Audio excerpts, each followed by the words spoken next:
बिस्मिल्लाहिर्रहमानिर्रहीम। रब्बि इश्रह ली सदरी व यस्सिर ली अमरी वहलुल उक़दतम मिन लिसानी यफ़क़हू क़ौली। अस्सलामु अलैकुम डियर स्टूडेंट्स। उम्मीद करता हूँ आप खैरियत से होंगे। एक तवील अरसे के बाद क्योंकि कुछ क्राइसिस की वजह से मैं प्रॉपरली अपने उस वादे के मुताबिक उस सीरियल के मुताबिक जो मैंने आपसे प्रॉमिस किया था नहीं बना सका था लेक्चर्स।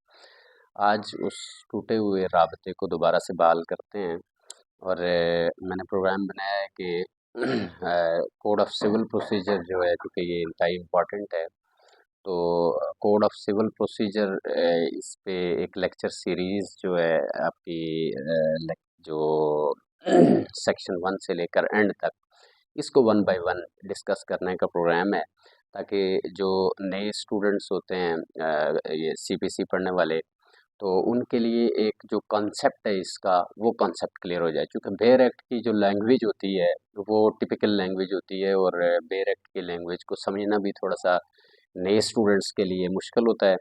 तो मेरी ये एक एफ़र्ट है कि वो जो न्यूली स्टूडेंट्स होते हैं उनके लिए अगर वो इस लेक्चर को सुनेंगे तो उनका कॉन्सेप्ट बिल्कुल क्लियर हो जाएगा। तो आइए स्टार्ट करते हैं। मैं thoroughly one by one sections का कॉन्सेप्ट आपके सामने बिल्कुल क्लियर करता जाऊंगा और आपका फीडबैक मुझे बताएगा। जहाँ पे आपको कहीं पे इशू होता है तो कमेंट सेक्शन में या कहीं पे भी आप मुझसे राब्ता करके आप पूछ सकते हैं, फिर उसकी बिल्कुल क्लैरिटी करने के लिए तैयार हूँ। कोड ऑफ सिविल प्रोसीजर इसकी चूँकि बगैर किसी तमहीद में जाए सेक्शन 1 से स्टार्ट करते हैं। सेक्शन 1 है आपकी short title commencement and extent, ठीक है जी। और इस सेक्शन के अंदर जनरली वो ये डिस्कस करता है कि ये जो कोड है सिविल प्रोसीजर, दिस कोड में be cited the code of civil procedure 1908 यानी कि इस कोड को क्या कहा गया है, कोड ऑफ सिविल प्रोसीजर कहा गया है 1908 का, ठीक है। It shall come into the force on the first day of January 1909, यानी कि ये कब इनैक्टमेंट इसकी हुई, ये हुई फर्स्ट डे ऑफ जनवरी 1909 में। It shall come into the force 1909 में, यानी ये कोड ऑफ सिविल प्रोसीजर 1909 में बनाया गया था। ये चूँकि ज़ाहिर है हमारे पास एक बदकिस्मती ये है, चूँकि बाकी बातें हो जाती हैं फिर तो ये जो लेक्चर है ये लंबा हो जाता है। तो ये चूँकि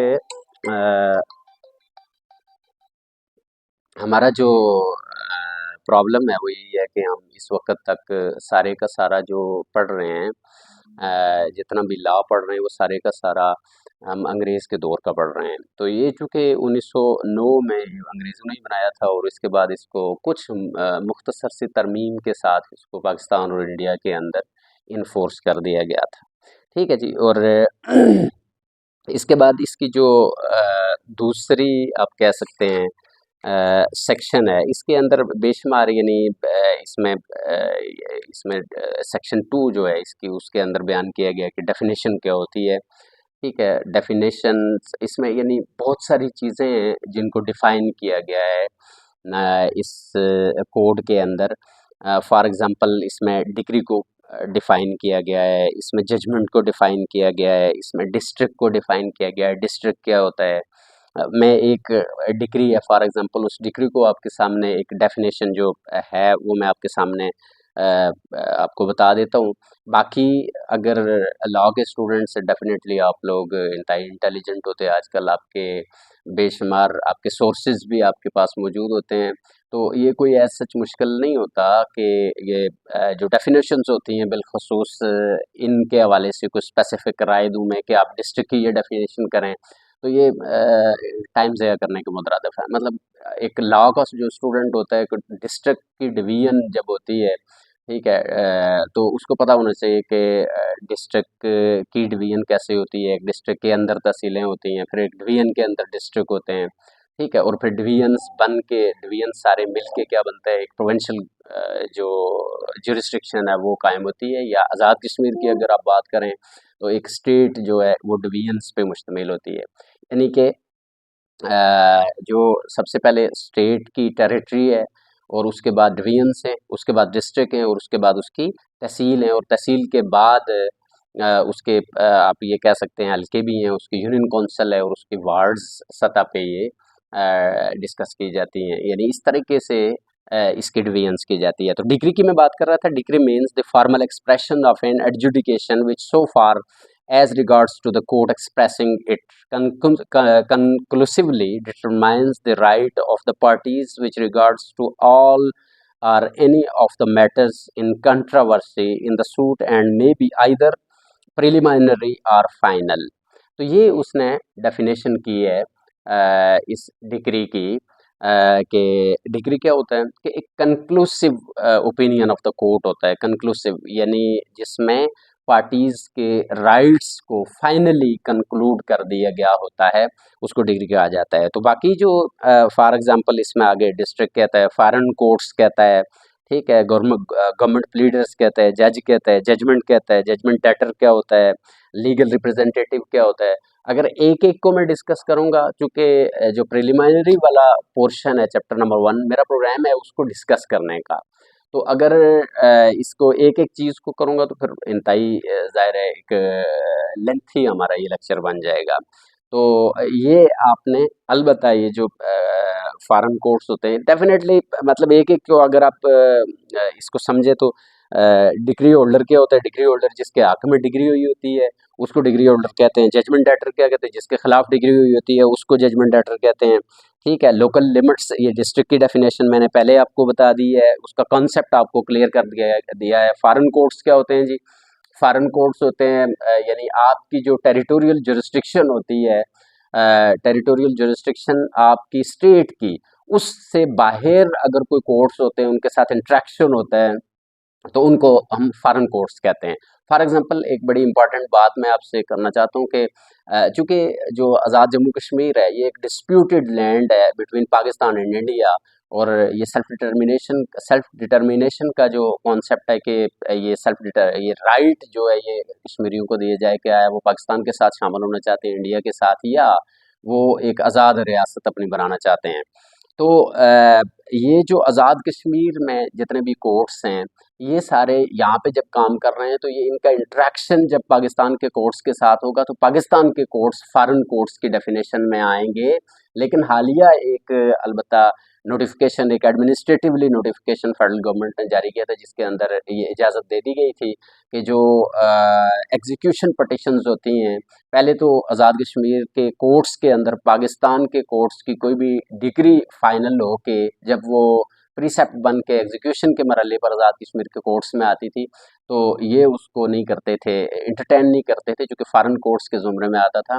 तो अब चूँकि एक नोटिफिकेशन जारी हो गया है फेडरल गवर्नमेंट की तरफ से, तो उस नोटिफिकेशन की रूह से फिर ये करते हैं कि आज़ाद कश्मीर के अंदर भी जो पाकिस्तान की कोर्ट्स हैं उनके फ़ैसले जो हैं वो एग्जीक्यूट हो जाते हैं। उसके बाद क्या था, जजमेंट डेटर का मैंने आपको बता दिया है। लीगल रिप्रेजेंटेटिव, लीगल रिप्रेजेंटेटिव कौन होता है, जो लीगली आपको डिफेंड करता है कोर्ट के अंदर जाके, उसको लीगल रिप्रेजेंटेटिव कहते हैं।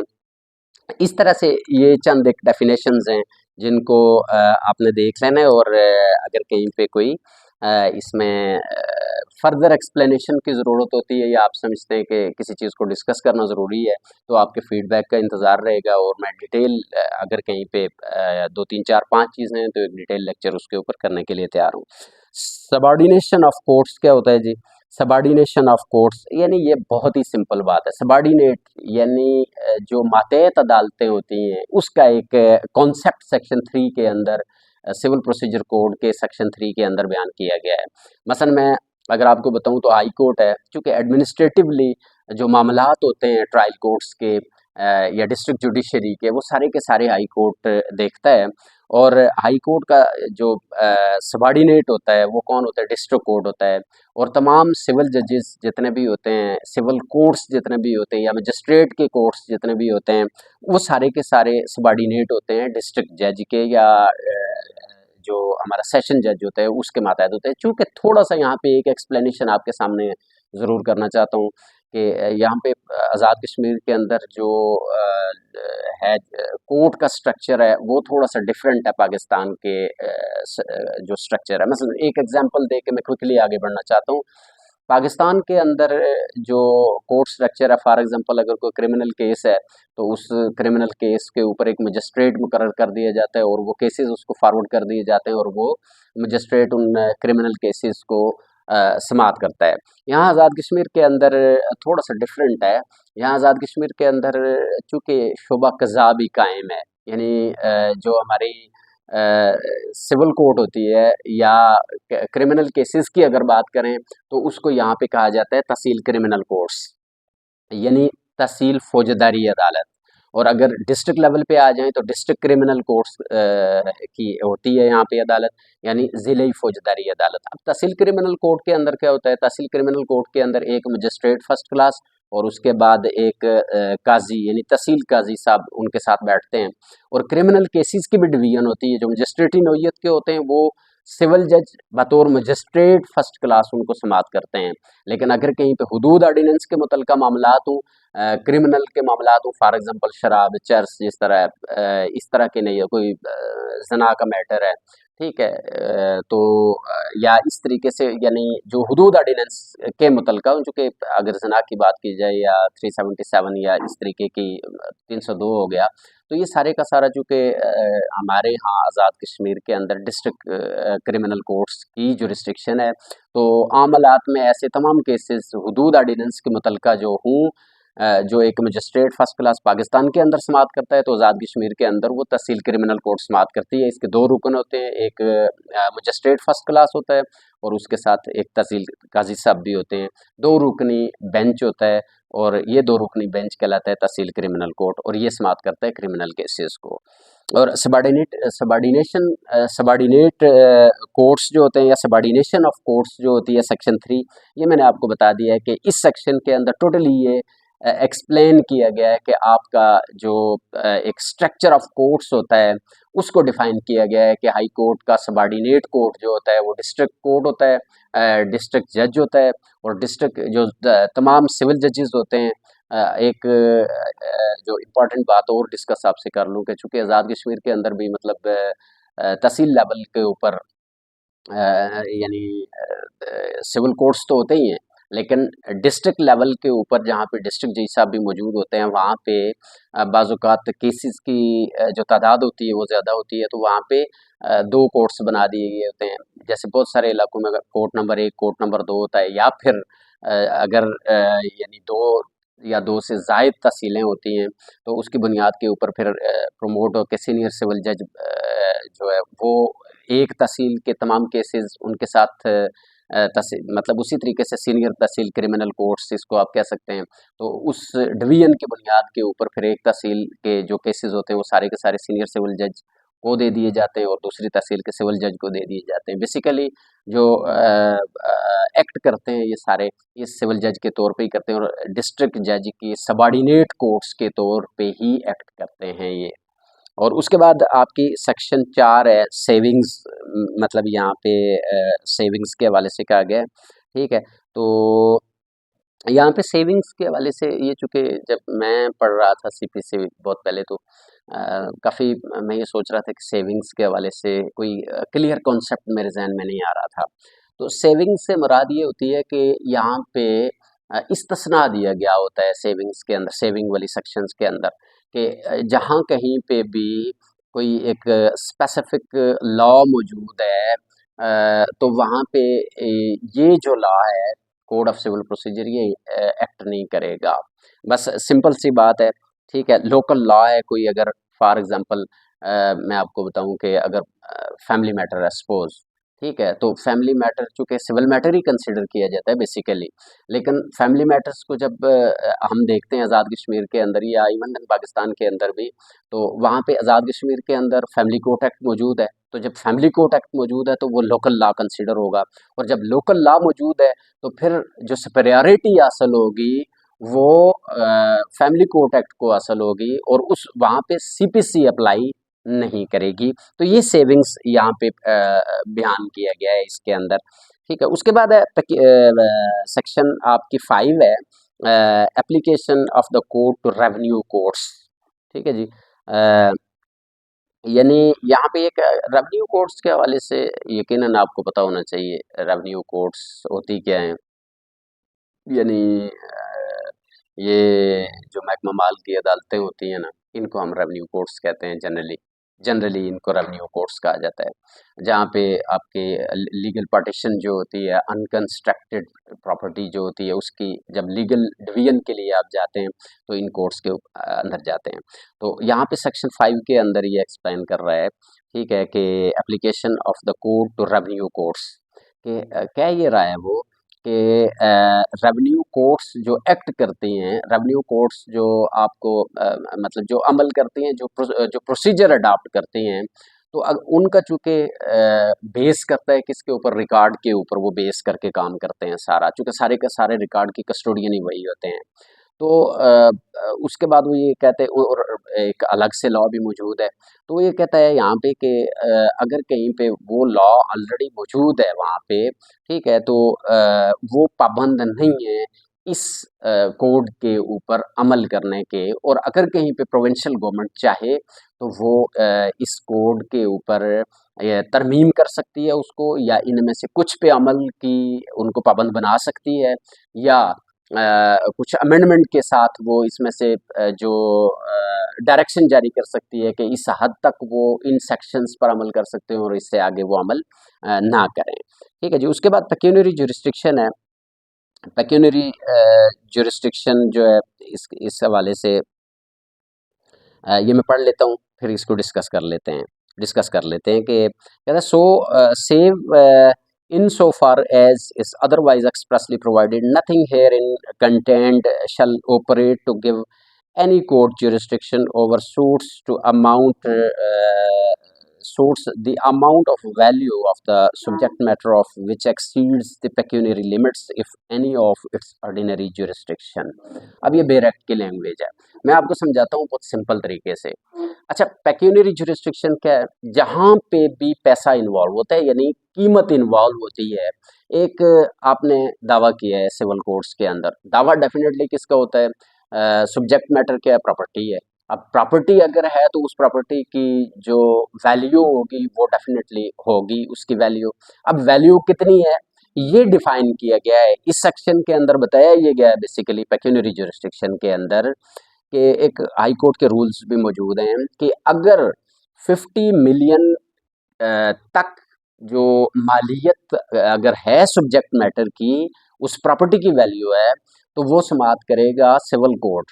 और अगर वो लिमिट एक्सीड कर रहा है 50 मिलियन से, तो फिर ये समाप्त करेगा कौन समाप्त करेगा? ये डिस्ट्रिक्ट जज समाप्त करेगा उस केस की। अगर उसकी मालियत बढ़ जाती है 50 मिलियन से, तो ये समाप्त करेगा डिस्ट्रिक्ट जज, और अगर 50 मिलियन तक या इससे नीचे है सब्जेक्ट मैटर की वैल्यू, तो फिर ये ऐसी प्रॉपर्टी के केसेस जो हैं वो समाप्त करेगा डिस्ट्रिक्ट जज।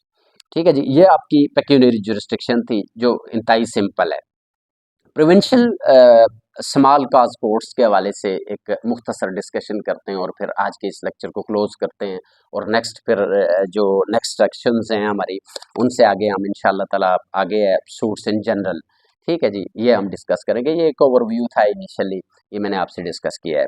तो प्रोविंशियल स्मॉल काज कोर्ट्स क्या होता है? The following provincial provisions shall not extend to courts constituted under the Provincial Small Causes Court Section 8087, or the courts exercising the jurisdiction of the court of small causes under the said act to this to say।